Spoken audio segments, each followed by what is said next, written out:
Market के महारथी segment में आज हमारे साथ बेहद ही खास मेहमान गुरमीत चड्ढा हमारे भाई हमारे साथ जुड़ चुके हैं। उनसे करेंगे जरा बातचीत। और आज देखिए क्या मौका का दस्तूर है। कल एक्सपायरी का थोड़ा बहुत ठीक हुआ और आज 200 पॉइंट की बढ़िया मूवमेंट मार्केट ने फिर से दे दी। जो 2-3 दिन में आप थोड़े निराश और हताश हो गए थे, एक्चुअली मैं निराश और हताश नहीं बोलूँगा, एक्चुअली थोड़ी स्पेस बनती है जगह मार्केट में, वो जो जगह बन रही थी उसके बाद वापस back to the pavilion market आ गया है। गुरमीत, बहुत बहुत शुक्रिया, थैंक यू वेरी मच समय देने के लिए। अर्निंग्स आपकी कंप्लीट हो गई है सर, अर्निंग्स के मास्टर हो आप, इसमें कोई दो राय नहीं है। तो पहले मेरा क्वेश्चन उसी अर्निंग से ही है, इस बार की अर्निंग का लेसन क्या क्या स्ट्रॉन्ग चीज़ दिखी, क्या वीक चीज़ दिखी, मेरे को जरा सिनॉप्सिस दे दीजिए, फिर और भी क्वेश्चंस हैं सर। बहुत बहुत धन्यवाद डीपी जी। आपने देखा होगा निफ्टी की जो अर्निंग्स है करीबन 17% आई है मोटे तौर पर। और कुछ एक स्पेसेस में अर्निंग स्ट्रांग थी। जैसे एनर्जी में अर्निंग्स अच्छी आई हैं। ऑटो के नंबर्स ठीक आए हैं। जहाँ पे थोड़ा सा फाइनेंशियल्स के ब्रॉडर नंबर ठीक आए हैं, बट वहाँ ट्रेजरी गेन ने ज़्यादा सपोर्ट किया है। निम्स पे और स्प्रेड्स पे और यील्ड पे हमें थोड़ा-सा कंप्रेशन दिखा है।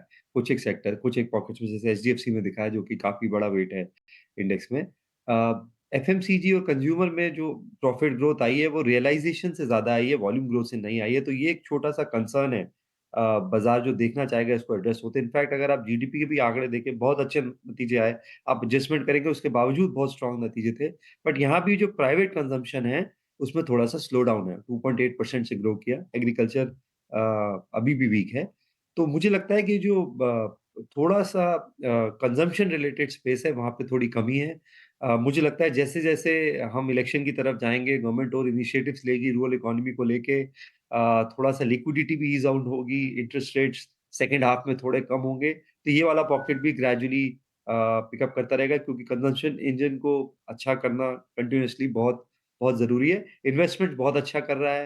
अगर आप ओवरऑल उसमें देखें ऑब्वियसली लेड बाय गवर्नमेंट। दूसरा एक अच्छी चीज़ डीपीजी हुई है, कैपेसिटी यूटिलाइज़ेशन 75% क्रॉस कर गई है और इसमें हम जैसा मैं बोलते आया हूँ, ये बहुत रिमाइंड कराती है 2003 से 7 को, एक अच्छी कैपेक्स इन्वेस्टमेंट साइकिल में इंडिया मुझे लगता है इस डेकेड में है। राइट। गुरमीत जी नमस्कार। अच्छा लग रहा है आपको देख के।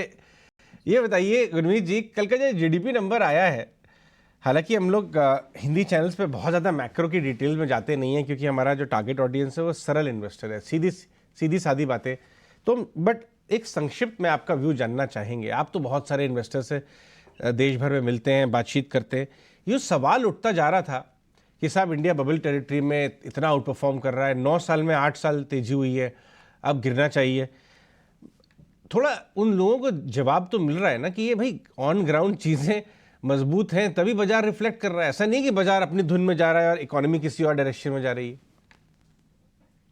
अजय जी, एक बहुत पुरानी कहावत है कि ऑप्टिमिस्टिक इंटेलिजेंट साउंड करता है।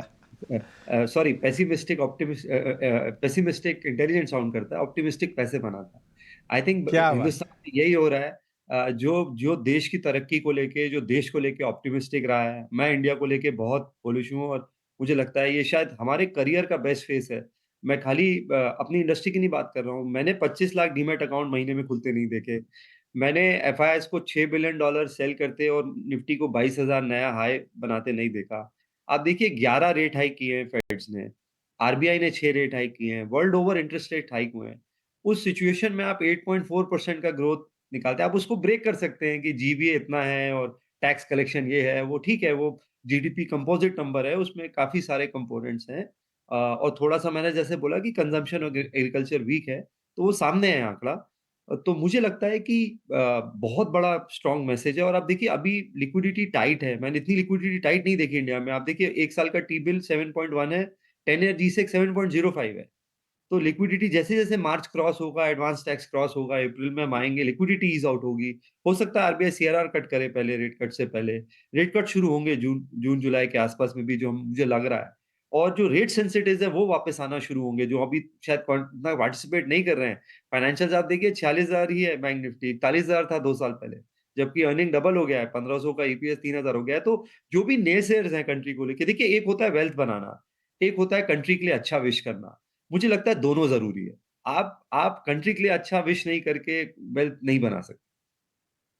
तो क्या बात है, जिसे कहते हैं हमारे बैक होम यूपी में भिगो के देना।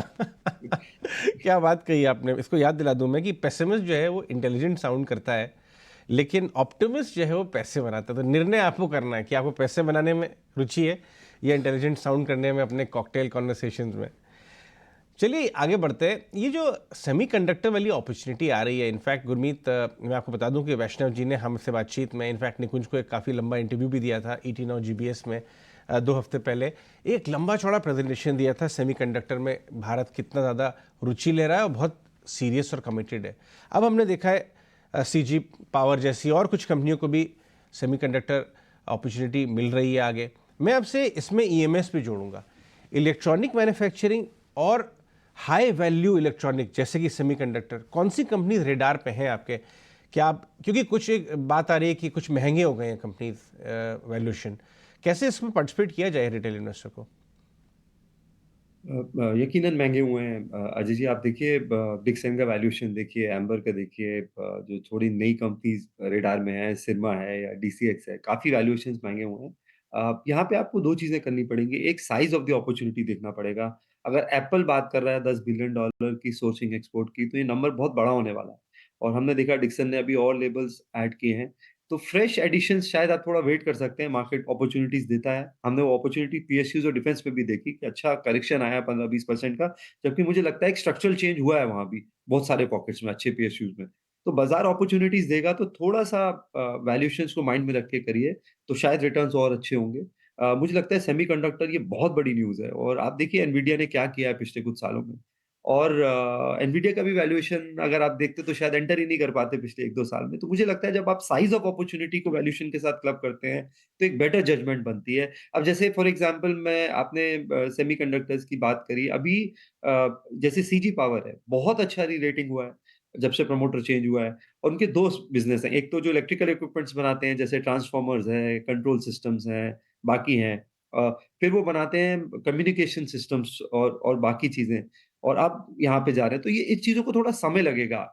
करंटली वैल्यूएशन 60 टाइम्स FY25 है, बाज़ार रिएक्ट करेगा, और आप इस लेवल पे एंटर करेंगे तो शायद नियर टर्म रिटर्न्स अच्छे नहीं होंगे।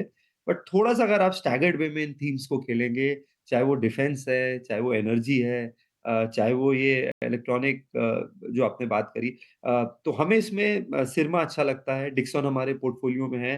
एक और कंपनी है जो क्वासाई, मैं इलेक्ट्रॉनिक्स नहीं बोलूँगा, वो combination of defence, electronic space है, वो ज़ेन टेक्नोलॉजीज़ है। सर्वेलेंस में है। अभी गवर्नमेंट ने एक और इनिशिएटिव अनाउंस किया 100% FDI का स्पेस में, वहाँ मुझे लगता है कुछ बेनिफिट मिलना चाहिए। बॉर्डर फेंसिंग कर रहे हैं हम, अभी म्यांमार बॉर्डर की ऑलमोस्ट 1600-1700 किलोमीटर की फेंसिंग करेंगे, वहाँ पे सर्वेलेंस से रिलेटेड बेनिफिट वहाँ पे आना चाहिए। तो ये कुछ कंपनीज़ हमारे रेडार। ओके, नमस्कार गुरमीत जी, मैं सृष्टि बात कर रही हूँ। आपके ढेर सारे ट्वीट्स पे हमारी नज़र रहती है, और एक ट्वीट आपने FII होल्डिंग के बारे में भी हाईलाइट किया था, क्योंकि हेडलाइंस थोड़ा सा डरा देती है और स्पेशली रिटेल इन्वेस्टर्स को कि जो FII's होल्डिंग है वो डेकेडल लो पे है। ऐसे में रिटेल इन्वेस्टर्स अपना कॉन्फिडेंस कैसे बूस्टअप रखें, और कौन से पॉकेट्स होने चाहिए जहाँ पे उनकी नज़र हो, क्योंकि कई बार ऐसा होता है कि जहाँ पे FII होल्डिंग ज़्यादा होती है वो स्टॉक्स में थोड़ा सा प्रेशर हम देखते हैं। बट ऐसे में एरियाज कौन से ध्यान में रखने चाहिए, और ऐसी हेडलाइंस में कुछ बहुत ज़्यादा नहीं है रीड करने के लिए, आपकी इस पे क्या राय होगी? नहीं, इनफैक्ट मेरे हिसाब से तो एक कॉन्फिडेंस बूस्टिंग है कि एफआईएस की होल्डिंग 62 लाख करोड़ है, जो जनवरी का डेटा आया था। और मार्केट कैप जो था तब 370-380 लाख करोड़ था, तो सवा 16% के आसपास होल्डिंग रह गई है। ये प्री कोविड 22-23% होती थी। तो 3-4% शेयर डोमेस्टिक इंस्टीट्यूशंस का बढ़ा है, बाकी रिटेल का बढ़ा है। तो ये अच्छा साइन है कि मैं ये नहीं कहता हूँ हमारी डिपेंडेंसी नहीं है एफआईएस पे, हमें चाहिए फॉरेन कैपिटल, हमें ग्रोइंग इकोनॉमी है, कैपिटल स्टार्व्ड है, तो हमें यकीनन चाहिए। बट मैं कह रहा हूँ डिपेंडेंसी कम हुई है, और ये बड़ी फोर्स बनता जा रहा है म्यूचुअल फंड और रिटेल निवेशक जो है। सेकंड, अगर आप देखिए, लॉन्ग ड्यू है एफ और फ्लोज आना। आप देखिए वर्ल्ड का मार्केट कैप जो है लगभग 110 ट्रिलियन है।